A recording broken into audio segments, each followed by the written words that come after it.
Akwande Mzansi ibizo lami nginguthando Mahlangu. Ngithi ke ngikhulume nesitjhaba sekhethu, ngikhulume nesitjhaba samaNdebele, ngikhulume nonzunzana noManala. Bakwethu intjhaba zonke siyazibona ziyangena kuma-social platforms.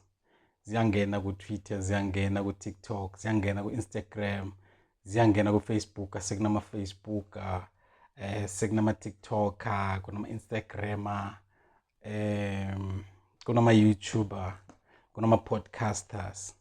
Kanti thina sisitjhaba samaNdebele sihlaleleni singangeni empeyisini ezo.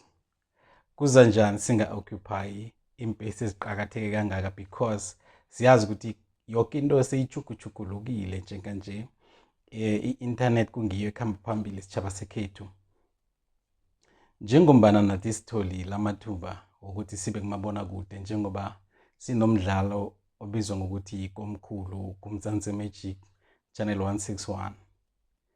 Ngithi mina khe ngibuze lapha sitjhaba sekhethu ukuthi kanti thina sihlaleleni singangeni endweni ezinye intjhaba ezingena kizo.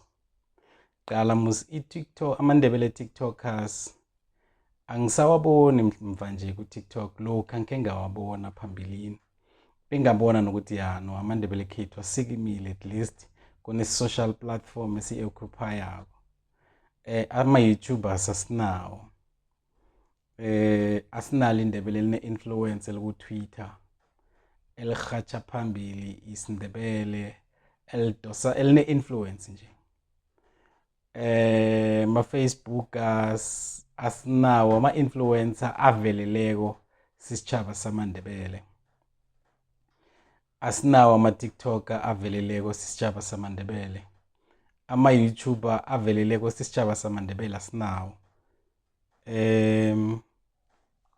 Konje yini le enye? Podcasters. MaNdebele asingeneni espacini sama-podcasters. Siyabona ama-podcasters akhona njenganje ba-interviewana bona bodwa.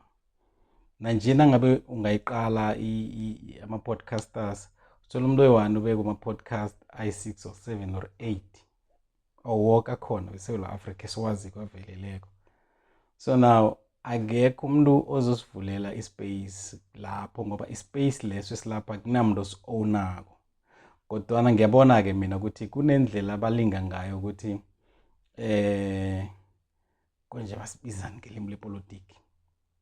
Basibambe basivalele ispace esikodwana leso phela kwespace esingakavaleki-ke. Asikimeni MaNdebele, asivukeni MaNdebele. Asingeneni nakuleya ama-spaces, asingeneni nalapha ama-platform ngoba we can have ama-TikTokers, YouTubers, we can have ama-podcasters. Indawo leyo ayikabe ukuvaleleka. Asikimeni nathi MaNdebele sibe nama-podcasters. Sikwazi ukuveza ikhono nobukhwari nelimi lesiNdebele kiwo wona ama-podcasters platforms lawo, ama-podcast, yabona. So now ngithe mina ke ngigadangise lapha ngikhulume namaNdebele khethu. Ngivuse uNdebele ukuthi bayatsho ukuthi ama-opportunities akhona empeyisini ezifana nalezi. Manje MaNdebele asikimeni bakwethu, asigadangeni.